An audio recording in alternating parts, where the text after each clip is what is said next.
अखाड़ा में आज सबसे पहले बात लॉरेंस बिश्नोई के इस गैंग की, जिसने मूसेवाला मर्डर के साथ साथ कुछ और भी प्लानिंग की हुई है। इनका ये बदलापुर, इस पर बात करते हैं। मूसेवाला मर्डर केस में चौंकाने वाली जानकारी सामने आई है। पंजाब पुलिस की जांच में पता चला है कि मूसेवाला को 19 मई को ही मारने का प्लान था।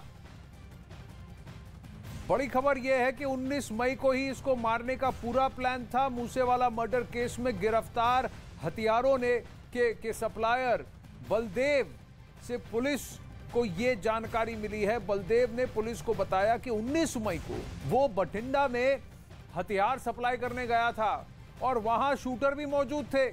पूछताछ और सबूतों के आधार पर पंजाब पुलिस को 19 मई की तारीख की यह चेन मिली है, जिसके मुताबिक शूटर मौजूद थे, हथियार डिलीवर हो गए थे और गोल्डी बरार निर्देश दे रहा था, लेकिन हत्या को उस दिन अंजाम नहीं दिया गया।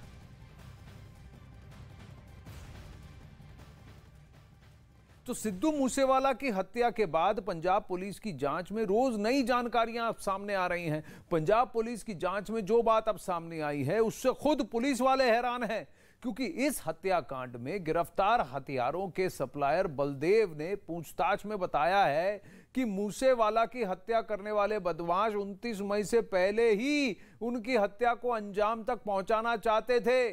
पूछताछ के दौरान इस हत्या के लिए बनाया गया पूरा प्लान परत दर परत खुलते जा रहा है और उससे जो कहानी सामने आ रही है वो वाकई चौंका देने वाली है।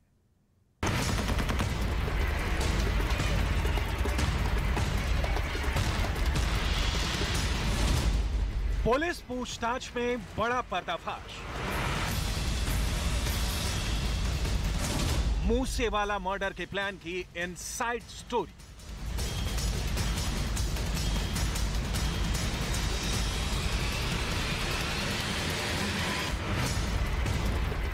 उनतीस मई 2022 को बदमाशों ने मानसा पंजाब में पंजाबी सिंगर सिद्धू मूसेवाला की गोली मारकर हत्या कर दी थी, लेकिन मर्डर के लिए तय की गई तारीख 29 मई नहीं बल्कि उससे 10 दिन पहले यानी 19 मई तय की गई थी और उसी दिन सिद्धू मूसेवाला की हत्या का प्लान तय किया गया था।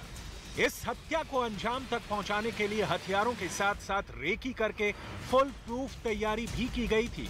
पंजाब पुलिस के मुताबिक 19 मई को मूसेवाला की हत्या को अंजाम देने के लिए गोल्डी बराड़ के कहने पर बलदेव चौधरी नाम का आदमी हथियारों की डिलीवरी करने बठिंडा पहुंचा था, जबकि दूसरी तरफ अमृतसर से 3 शूटर भी हत्या के लिए बठिंडा पहुंच गए थे। बलदेव चौधरी नाम का व्यक्ति जो गोल्डी बराड़ से डायरेक्टली इन टच में था सिग्नल ऐप के जरिए, उसकी इन्वेस्टिगेशन, उसकी इंटेरोगेशन में ये बात सामने आई कि वो 19 तारीख को लुधियाना से चलता है, पहले जगराऊं जाता है, वहाँ से वो गोल्डी बराड़ के कहने पे वेपन कलेक्ट करके कंसाइनमेंट लेता है और बठिंडा पहुँचता है।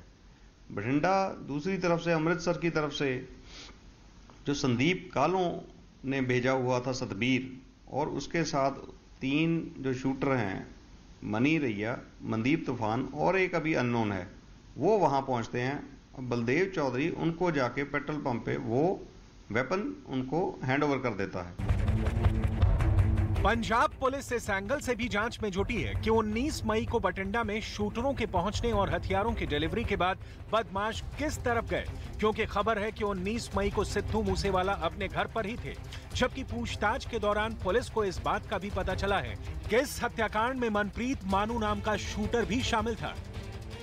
19 तारीख को जो 10 दिन पहले मर्डर के बलदेव चौधरी वहाँ पे पहुँचता है, वहाँ पे मनप्रीत मानू का प्रेजेंट होना और जो कुछ और अननोन बंदे भी हैं जो भी आइडेंटिफाई नहीं हो पाए हैं, ये सभी उस तरफ इशारा करते हैं कि इनकी प्लानिंग काफ़ी पहले से ही थी।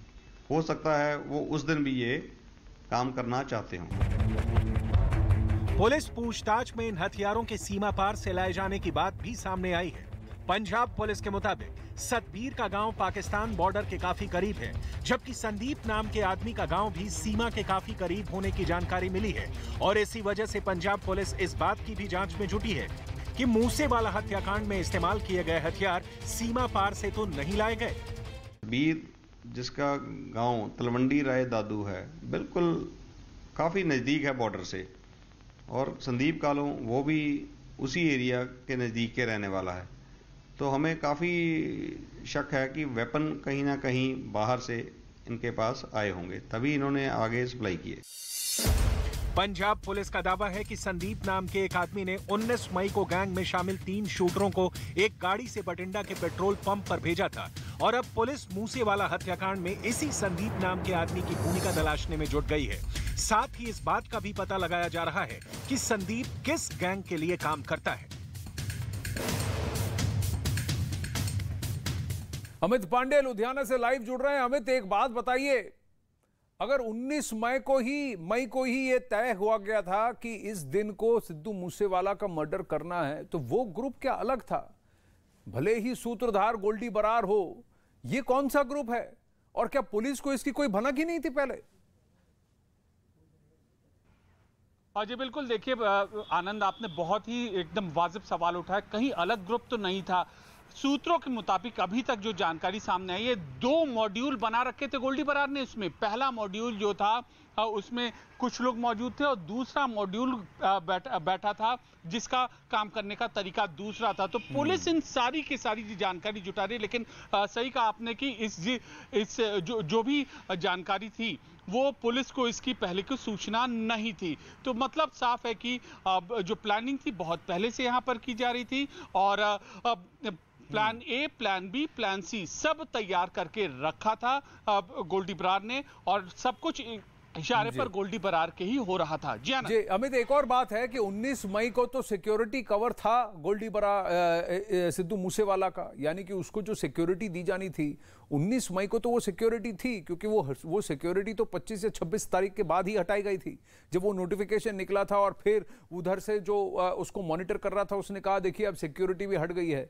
तो यानी 19 मई को बिना बावजूद इसके कि सिद्धू मूसेवाला को स्टेट सिक्योरिटी प्रोवाइडेड थी, तब भी इन्होंने प्लान बना लिया था कि कब कहां उसे कैसे मारना है।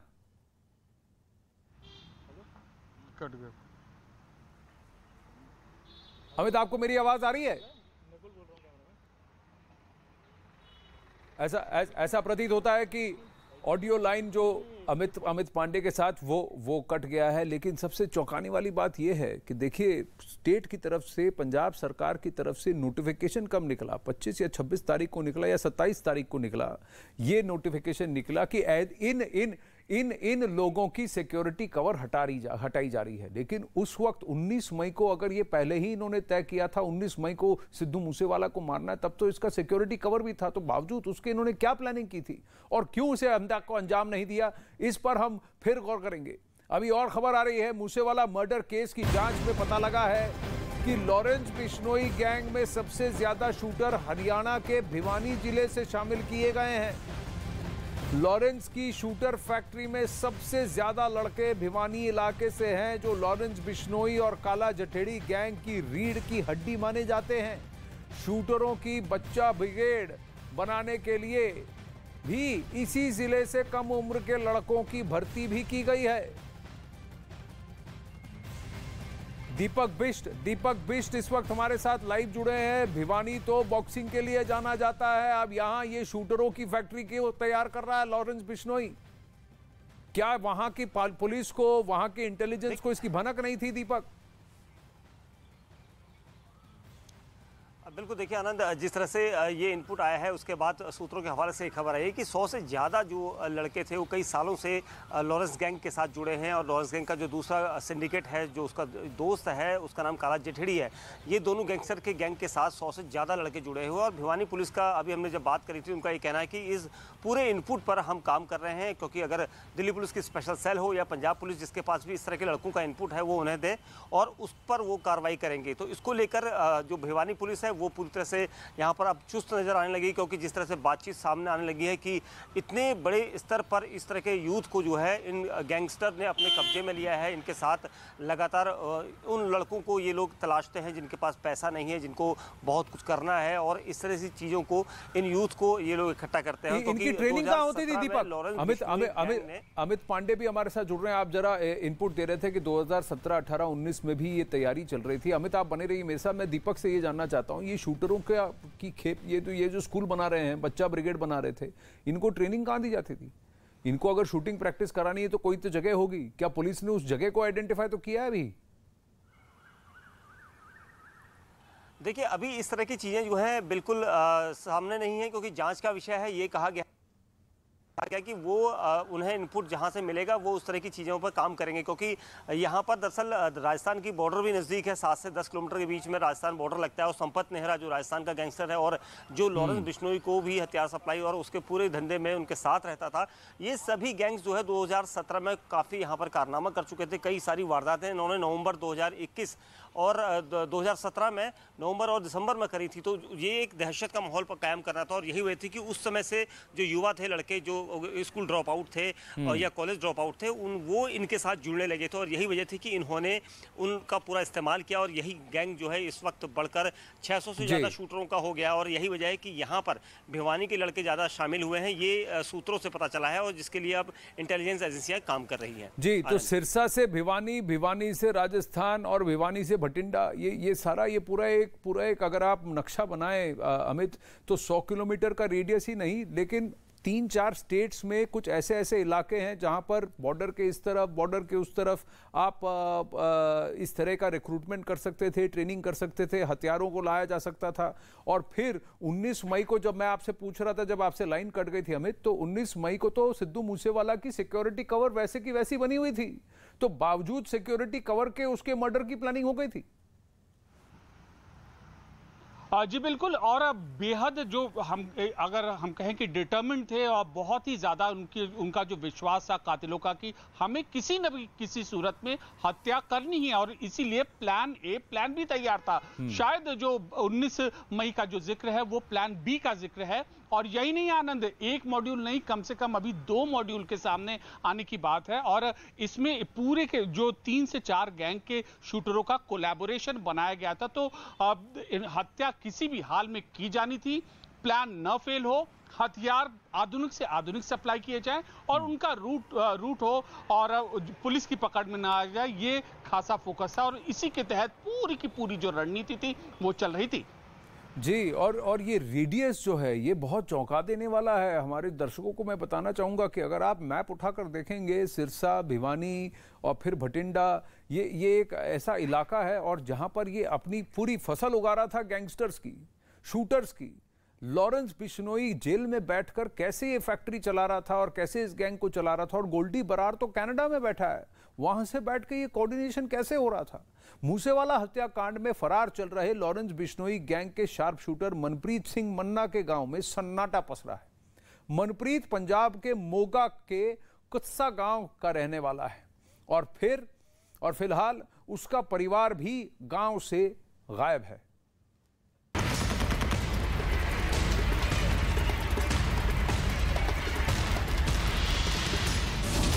लॉरेंस के शूटर मनप्रीत के गांव में सन्नाटा।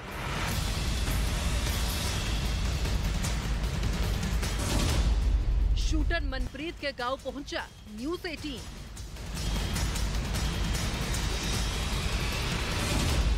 शूटर मनप्रीत की तलाश में पुलिस।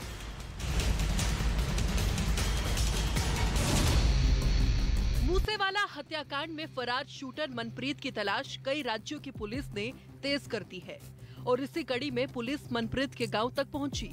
मनप्रीत पंजाब के मोगा के कुसा गांव का रहने वाला है और फिलहाल इस गांव में उसके घर पर कई महीनों से ताला लगा है। जांच एजेंसियों का दावा है कि मनप्रीत ने ही मूसेवाला पर पहली गोली चलाई थी और उसी की गोली से मूसेवाला ने मौके पर ही दम तोड़ दिया। शूटर मनप्रीत की तलाश में कई राज्यों की पुलिस जुटी है, लेकिन अभी तक उसका पता नहीं चल सका है। इसी बीच न्यूज़ 18 की टीम मोगा जिले में मौजूद मनप्रीत के गांव कुसा पहुंची। इस वक्त हम मोगा के कुस्सा गांव में मौजूद हैं और ये है मानूर मनप्रीत का घर है। मनप्रीत फरार चल रहा है और पुलिस की उसको तलाश है, चाहे पंजाब पुलिस हो या फिर दिल्ली पुलिस हो, शिद्दत से मानू की तलाश है। और उसके ऊपर आरोप है कि करीब 5 से 6 केसेस उसके ऊपर दर्ज हैं। मोगा का रहने वाला है और फिलहाल उसके इस घर पर कोई नहीं है। मूसेवाला हत्याकांड में मनप्रीत का नाम सामने आने के बाद से लगातार मनप्रीत के घर पर पुलिस वालों का आना जाना लगा है और सिर्फ पंजाब पुलिस ही नहीं बल्कि दिल्ली पुलिस की टीम भी उसकी तलाश में कुसा गांव पहुंच चुकी है। लेकिन घर पर ताला लगा होने की वजह से पुलिस के हाथ अब तक कुछ नहीं लग सका है।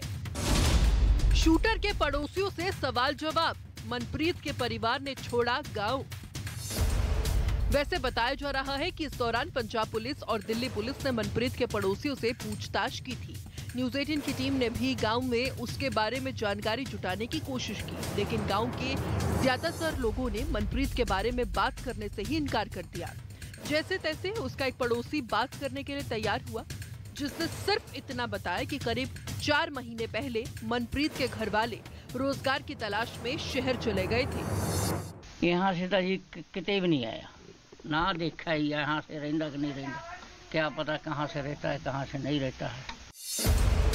ऐसा दावा किया जा रहा है कि 6 महीने पहले मनप्रीत घर आया था, लेकिन उसके बाद से ही उसे किसी ने नहीं देखा। फिलहाल जांच एजेंसियों ने मनप्रीत को ढूंढने में एड़ी चोटी का जोर लगा दिया है, लेकिन इसके बाद भी वो पुलिस की गिरफ्त से दूर है। माना जा रहा है कि मनप्रीत की गिरफ्तारी के बाद ही पुलिस मूसेवाला केस की एक और कड़ी खोलने में कामयाब होगी। अमित पांडे लाइव है हमारे साथ। अमित, एक तो ये ज्योग्राफिकल रेडियस दीपक बिष्ट भी हैं, अब भिवानी में मौजूद है वहां। इससे पहले हमने देखा कि भटिंडा है, अब आप कह रहे हैं मनप्रीत मन्ना जो है ये कुसा गांव का है, ये मोगा से है। मोगा पंजाब का क्राइम कैपिटल माना जाता है, लेकिन चौंकाने वाली बात यह है कि 6-8 महीने पहले से ही मनप्रीत को क्या पता था कि कुछ होने वाला है, कि उसके परिवार को 4-5 महीने पहले ही वहां से बाहर कर दिया रोजगार की तलाश करने के बहाने। ये तो शार्प शूटर है। देखिए आनंद, ये बहुत ही संवेदनशील मुद्दा है जो आपने बातें कही, और पुलिस इसी लाइन पे इन्वेस्टिगेट कर रही है। बेहद पुख्ता प्लानिंग है। जब 3 बैकअप प्लान हो, 2 मॉड्यूल काम कर रहे हो, हथियार बाहर से आ रहे हो और सोची समझी साजिश हो, तो इस बात की भी पूरी संभावना है कि जो पूरी प्लानिंग है वो कुछ दिनों पहले नहीं, हफ्तों पहले नहीं, बल्कि कई महीनों पहले बनाई गई है। और लगातार सिग्नल ऐप के जरिए गोल्डी बरार निर्देश देता था, अलग अलग लोगों को पंजाब में फिट कर चुका है। ये बहुत बड़ी प्लानिंग का हिस्सा है। और केवल सिद्धू मूसेवाला हत्याकांड तो है ही आनंद, इसके अलावा अन्य जो वारदातें हो रही हैं तेजी से पिछले 4-5 महीनों में इन गैंग्स का नाम सामने आया है, जो बाहर से संचालित होते हैं और तुरंत जघन्य से जघन्य वारदात को अंजाम देते हैं। जी, लेकिन भिवानी में इसका कनेक्शन है क्या? मनप्रीत कभी भिवानी आया था क्या? ये जो लॉरेंस बिश्नोई के गैंग के जो शूटर्स हैं, इनकी ट्रेनिंग भिवानी में होती थी? इस पर कोई इनपुट है दीपक? देखिए आनंद, जिस तरह से कभी भी कोई अगर गैंगस्टर के गैंग को कोई भी गुर्गा ज्वाइन करता है तो उसकी ट्रेनिंग बाकायदा मुझे लगता है कि यहाँ पर कहीं भी कुछ नहीं होती होगी, क्योंकि उनके हाथ में पिस्टल थमा दी जाती है और वो अवैध हथियार होता है जो 1500 से 2000 के बीच में आता है, क्योंकि उन्हें पैसों की ज़रूरत होती है और गैंगस्टर को अपना काम करवाने के लिए, और यही वजह है कि उनके हाथ में हथियार थमाकर कोई भी वारदात करवा दी जाती है। और यहाँ पर भी इसी तरह से हुआ है, क्योंकि जिस तरह से मनप्रीत की बात आ रही है तो ज़रूर यहाँ पर आया होगा, क्योंकि भिवानी एक ऐसा नेटवर्क है जहाँ से राजस्थान नज़दीक है। और लॉरेंस बिश्नोई ने 2017 में संपत नेहरा, दीपक एलियस टीनू और उसके साथ ही सचिन चौधरी, इन लोगों का एक ऐसा गुट था जिन लोगों ने उस टाइम पे यहाँ पर अपना वर्चस्व कायम करने के लिए, अपनी बादशाहत कायम करने के लिए लगातार वारदातें की थी। और इसी वजह से लॉरेंस गैंग को जुड़ने के लिए कई सारे यूथ बाहर आए थे, और यही वजह थी कि पुलिस को जब तक पता चलता है यहाँ से यूथ जुड़ा जरूर है, लेकिन वो वारदात भिवानी में नहीं करता है बल्कि बाहर करता है, चाहे वो दिल्ली हो, हरियाणा हो, उत्तर प्रदेश हो, दूसरे राज्यों में करते हैं। तो ये चीज़ भिवानी पुलिस भी मानती है कि ये लोगों का रेजिडेंस जरूर यहाँ होगा, लेकिन ये लोग वारदातें दूसरी जगह करते हैं। लेकिन अगर पुलिस, चाहे वो पंजाब पुलिस हो, दिल्ली पुलिस की स्पेशल सेल हो, अगर इस तरह का इनपुट उनके पास आता है, इनकी आइडेंटिटी के लिए साथ वो हमारे पास आ सकते हैं। पुलिस उनका पूरा सपोर्ट करेगी, उन्हें भी पता चलेगा कि ये वारदातें कहाँ और कैसे, किस तरह से कौन लोग तो अगल बगल के राज्यों में चले जाओ, इलाकों में चले जाओ, वहां वारदातें करो और फिर वापस घर आ जाओ और फिर ऐसा कहो कि ऑल इज वेल, ताकि किसी को कोई संदेह ना हो, कोई शक ना हो, शक व शुबा ना हो। दीपक और अमित, आप बने रहिए। अब सिंगर सिद्धू मूसेवाला की हत्या के मामले में लॉरेंस बिश्नोई सबसे अहम कड़ी है। पुलिस उसके गैंग से जुड़े एक शख्स को शिकंजे में लेना चाहती है, लेकिन इस बीच लॉरेंस बिश्नोई के गिरोह से जुड़ी बेहद सनसनीखेज कहानी सामने आ रही है। क्या है लॉरेंस बिश्नोई गैंग के गिरोह की इनसाइड स्टोरी? आपको दिखाते हैं जनक दवे की super exclusive report.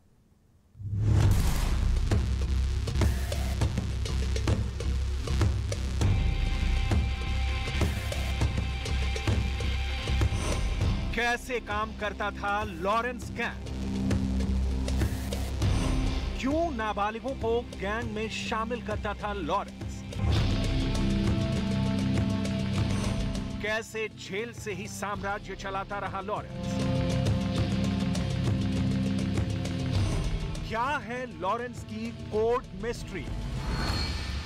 News 18 India super exclusive. Lawrence gang की पूरी कहानी को समझने से पहले सोशल मीडिया पर वायरल हो रहे इस वीडियो को देख लीजिए।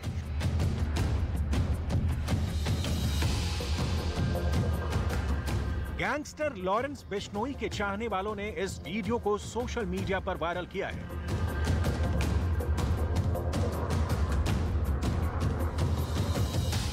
इस वीडियो में लॉरेंस बिश्नोई के बचपन, स्कूल टाइम, छात्र राजनीति और अपराध की दुनिया में दाखिल होने की तस्वीरें हैं। ये तस्वीरें बताती हैं कि बचपन से लेकर अपराध की डायरी में नाम दर्ज होने तक लॉरेंस बिश्नोई कितने खूंखार इरादों वाला है।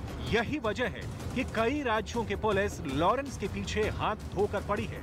लॉरेंस की जिंदगी के ऐसे ही खतरनाक पन्नों से उसके गैंग की इनसाइड स्टोरी भी निकलकर सामने आ रही है। दावा किया जाता है कि लॉरेंस बिश्नोई अपने गैंग में नाबालिग लोगों को ही सबसे ज्यादा पसंद करता था। तो आखिर क्यों ऐसा था कि लॉरेंस बिश्नोई नाबालिग लड़कों पर अपनी नजर रखता था? इस थ्योरी को समझने के लिए 19 साल के अभिषेक कोहली की कहानी को समझना होगा। वो अभिषेक कोहली जो अपने काम करने के तरीकों की वजह से लॉरेंस का खास बन गया था। बताया जाता है कि महज 16 साल की उम्र में अभिषेक ने पहली वारदात को अंजाम दिया। ये तुषार नाम के अपराधी के अपहरण की वारदात थी जो जुए का अड्डा चलाता था। इस दौरान अभिषेक ने तुषार को बेरहमी से पीटा भी था। मूसेवाला हत्याकांड के आरोपी संतोष जाधव को अभिषेक के इस कारनामे की जानकारी लगी, जिसके बाद संतोष जाधव ने वीडियो कॉल पर लॉरेंस और अभिषेक की बात करवाई। दावा किया जाता है कि अभिषेक संतोष जाधव को कुछ बड़ा करके दिखाना चाहता था। अभिषेक कोहली के जज्बे को देखकर उसे जयपुर भेजा गया, जहां आशीष बिश्नोई, दिनेश बिश्नोई और अमित बवाना ने उसे हथियार चलाने की ट्रेनिंग दी। ट्रेनिंग के दौरान ही अभिषेक लॉरेंस गैंग का काफ़ी ध्यान खींचने लगा और जब अभिषेक पूरी तरह से तैयार हो गया तो उसे फिरौती के धंधे में हाथ आजमाने के लिए कहा गया।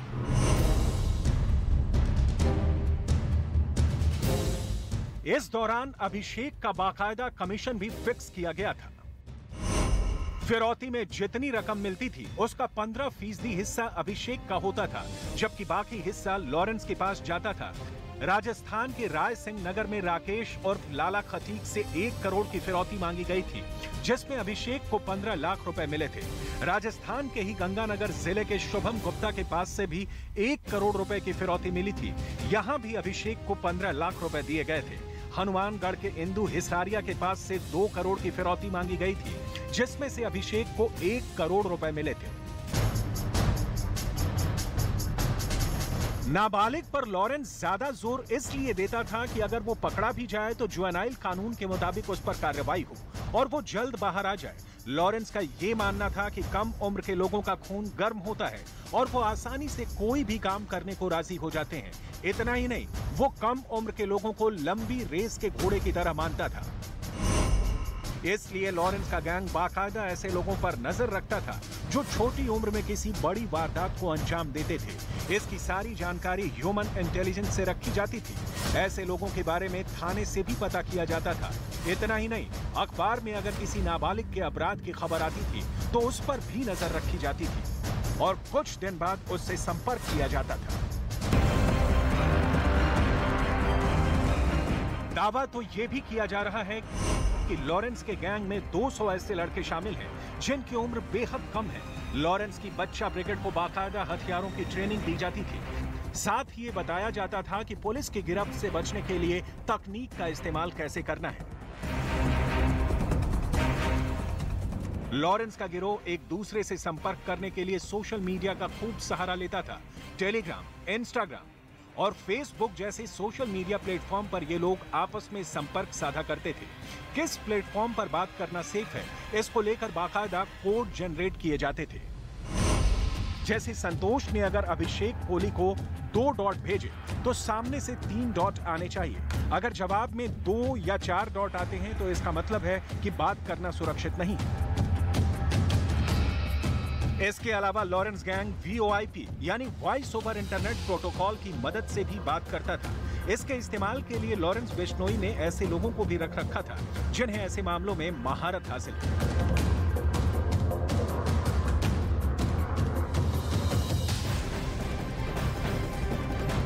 बड़ी खबर आ रही है मूसेवाला मर्डर से जुड़ी हुई। खबर है कि हत्या से पहले लॉरेंस और गोल्डी के शूटर्स ने अत्याधुनिक हथियारों से फायरिंग की प्रैक्टिस की थी, यानी कि ऑटोमेटिक सेमी ऑटोमेटिक वेपन्स, उसकी प्रैक्टिस उन्होंने की थी। तैयारी जबरदस्त थी, पूरी थी, अलग अलग प्लान्स बने थे, अलग अलग ग्रुप बने थे।